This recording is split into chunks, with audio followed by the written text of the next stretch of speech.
इस वीडियो में आज हम सीखेंगे time function in Excel. Excel में हम टाइम फंक्शन का इस्तेमाल करते हैं और इसे कैसे किया जाता है इसको आज हम सीखेंगे। सबसे पहले आपको ये पता होना चाहिए कि एक्सेल में जो टाइम डिस्प्ले होता है, जो वक्त नजर आता है, उसके तीन हिस्से होते हैं। A time consist of three components, hour, minute and second. घंटा, मिनट और सेकंड, ये तीन इसके हिस्से होते हैं टाइम के। अब अगर आप अपने सिस्टम के, जो कि आपका कंप्यूटर है, अगर आप उसके टाइम पे देखें तो आपको बिल्कुल राइट बॉटम पे यहाँ पे टाइम नजर आ रहा है। लेकिन इस टाइम में आपको ये पता चल रहा है कि 3:36 हो चुके हैं, लेकिन सेकंड्स का नहीं पता चल रहा। तीन इसमें घंटा है, 36 मिनट है, लेकिन सेकंड्स का नहीं पता चल रहा। तो वो आपको टाइम फंक्शन के जरिए पता चलाया जा सकता है एक्सेल में। तो टाइम फंक्शन को लिखने का सिंटैक्स क्या है? आप लिखेंगे टाइम, ब्रैकेट लगाएंगे, उसके बाद आप लिखेंगे आवर, कॉमा, फिर आप लिखेंगे मिनट, कॉमा, और फिर आप लिखेंगे सेकंड। इससे आपके पास टाइम कैलकुलेट होके आ जाएगा। अब इसे किया किस तरह से जाता है? फॉर एग्जांपल यहां पे हम कुछ मिसाल ले लेते हैं।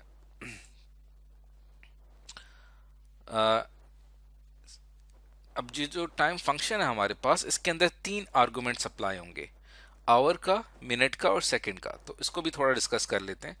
आवर का जो होता है कंपोनेंट टाइम में के फंक्शन में, ये स्टार्ट होता है 0 से लेकर 23 तक। और 0 से लेकर 23 तक काउंट किया जाए तो ये हमारे पास 24 घंटे बनते हैं एक दिन में। उसके बाद जो दूसरा आर्गुमेंट है, अब आप देखें हर फंक्शन में आर्गुमेंट्स होते हैं। जैसे ये फंक्शन है, इसकी ब्रैकेट के अंदर जो वैल्यूज आप लिखते हैं ये इसके आर्गुमेंट्स हैं। अगला जो फंक्शन है वो है मिनट, और मिनट के जो है वो आप वैल्यू दे सकते हैं 0 से लेकर 59 तक, क्योंकि हमारे पास एक घंटे में 60 मिनट होते हैं।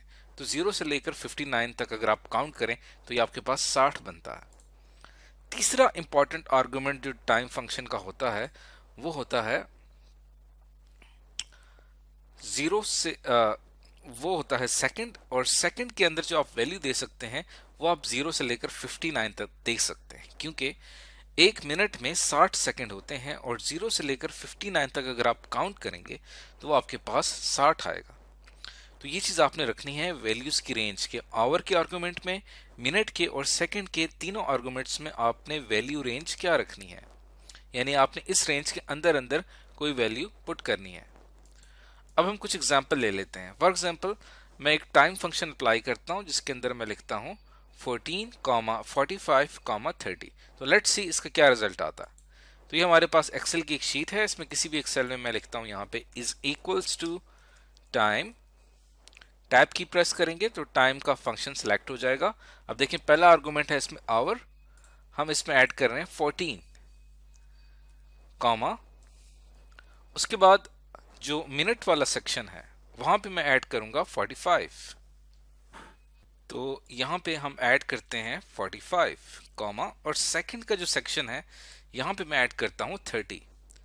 ब्रैकेट क्लोज करते हैं और टाइम का रिजल्ट देखते हैं। तो देखिए हमारे पास रिजल्ट क्या आया, 2:45। अगर मैं इसके ऊपर क्लिक करूं तो 2 का जो टाइम होता है 2 बजे का, वो 24 घंटों में से 14वां घंटा होता है, कॉमा, और 45 जो है ये मिनट को शो कर रहा है, कॉमा, और 30 जो है ये सेकंड को शो कर रहा है।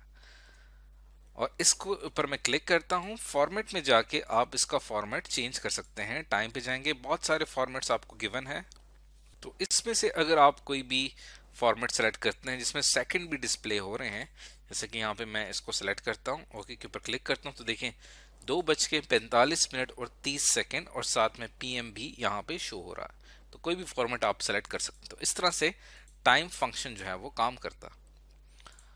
अब एक और एग्जांपल ले लेते हैं। अगर आपसे कहा जाए कि आप ये टाइम एंटर करें 14, 60, 30, तो अगर मैं इसको एंटर करता हूं is equals to time, tab की प्रेस करेंगे, उसके बाद आपने एंटर करना है 14, कॉमा, और मिनट में आप एंटर करें 60। हालांकि मिनट की रेंज होती है 0 से लेकर 59 तक, आप उस रेंज को क्रॉस कर रहे हैं और आप यहां पे एंटर कर रहे हैं 60, और सेकंड्स में आपने लिखना है 30। अब अगर मैं एंटर की प्रेस करता हूं तो देखें यहाँ पे हमारे पास रिजल्ट क्या आ रहा है। रिजल्ट आ रहा है 3 o'clock। और इसका भी अगर हम फॉर्मेट चेंज कर देते हैं टाइम में जाके, और इसमें मैं सेकंड्स वाला भी ऐड करना चाहूँ वो ऐड कर सकता हूँ। ये मेरे पास, हालांकि अगर आप इस पर क्लिक करें तो यहाँ पे आपके पास बन रहा था 14, जो कि दिन का जो 14वां घंटा होता है, यानी कि 2 बजे का टाइम उसको शो कर रहा है। उसके बाद 2 बज के जब आप 60 करेंगे, इससे मुराद ये हुआ कि आप 2 बजे और उसके बाद 60 यानी कि 1 घंटा और उसमें ऐड होगा, तो ऑटोमेटिकली जो 2 है वो 3 में कन्वर्ट हो जाएगा, यानी कि 2:60 से मुराद एक्सेल लेगा 3 बजे, क्योंकि 2 बजे में अगर आप 60 मिनट और ऐड कर देते हैं तो 3 बज जाते हैं। तो एक्सेल इंटेलिजेंटली खुद से एडजस्ट कर लेता है वैल्यूज को। और इसी तरह अगर मैं यहाँ पे सेकंड की वैल्यू जो कि 0 से लेकर 59 तक होनी चाहिए, अगर मैं इसको यहाँ पे 75 रखता हूं तो अब आप देखें कि यहाँ पे हमारे पास 3:01 हो गया है, क्योंकि सेकंड्स मजीद उसमें ऐड हो गए हैं और वो उसने 1 मिनट में इजाफा कर दिया है इसका। तो 60 सेकंड 3:01 होगा, और उसमें मजीद 15 जो होंगे वो 15 सेकंड के तौर पे आपको यहाँ पे डिस्प्ले होंगे। अब हम यहाँ पे कुछ बात करते हैं hour, minute and second function को अब जानते हैं। जैसे कि अगर हमारे पास कोई भी टाइम गिवन हो और उसमें से मैंने आवर्स फाइंड करने हो, तो उसमें मैं आवर का फंक्शन अप्लाई करूंगा, मिनट का फंक्शन अप्लाई कर सकते हैं और सेकंड का फंक्शन अप्लाई कर सकते हैं। अभी किस तरह से किया जाता है इसकी भी हम एक एग्जांपल ले लेते हैं। जैसे कि यहाँ पे अगर मैं इसी टाइम की एक मिसाल लूं और इसमें मैं जानना चाहता हूं कि कितने आवर्स हैं, तो उसके लिए मैं आवर्स का फंक्शन अप्लाई करता हूं, टैब की प्रेस करूंगा। सीरियल नंबर आपने वो सेल सेलेक्ट करना है जिसमें आपने वो टाइम लिखा हुआ है। ब्रैकेट क्लोज करता हूं, एंटर की प्रेस करते हैं तो देखें ये हमारे पास ये हमें आवर बता देगा कि पूरे दिन का 14वां घंटे की बात हो रही है। इसी तरह अगर आपको मिनट वो करना है, आप लिखेंगे मिनट, टैब की प्रेस करेंगे, उसके बाद आप टाइम के ऊपर क्लिक करेंगे और फिर आप यहाँ पे एंटर की प्रेस करेंगे तो देखें 45वें मिनट की बात हो रही है।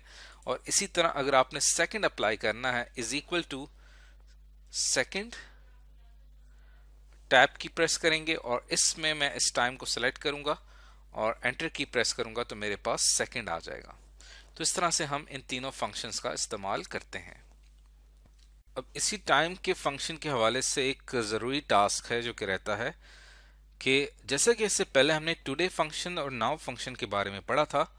अब अगर आप नाउ फंक्शन अप्लाई करते हैं किसी भी एक सेल में, टैब की प्रेस करता हूं और इसके आप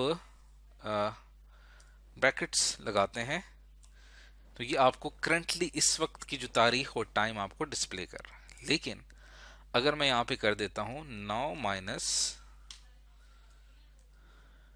टुडे, तो क्या होगा कि ये हमें यहाँ पे सिंपल टाइम डिस्प्ले करवाएगा, क्योंकि जो आज की तारीख है उसको हमने इसमें से माइनस कर दिया है। जो नाउ है वो बेसिकली मौजूदा टाइम और डेट को शो करता है, लेकिन अगर उसमें से हम टुडे को माइनस कर दें तो आज की तारीख आपको डिस्प्ले नहीं होगी। इसके ऊपर मैं क्लिक करता हूं और इसका फॉर्मेट हम जाके टाइम सेलेक्ट कर देते हैं तो देखिए आपको सिंपल इस वक्त का जो करंट टाइम है वो शो होगा। तो जब भी आपने सिर्फ करंट टाइम शो करना हो, डेट आपने ना शो करनी हो, तब हम क्या करते हैं कि नाउ के फंक्शन में से टुडे को माइनस कर देते हैं। तो आज की इस वीडियो में हमने बहुत डिटेल में पढ़ा है कि माइक्रोसॉफ्ट एक्सेल में हम टाइम फंक्शन को कैसे अप्लाई करते हैं।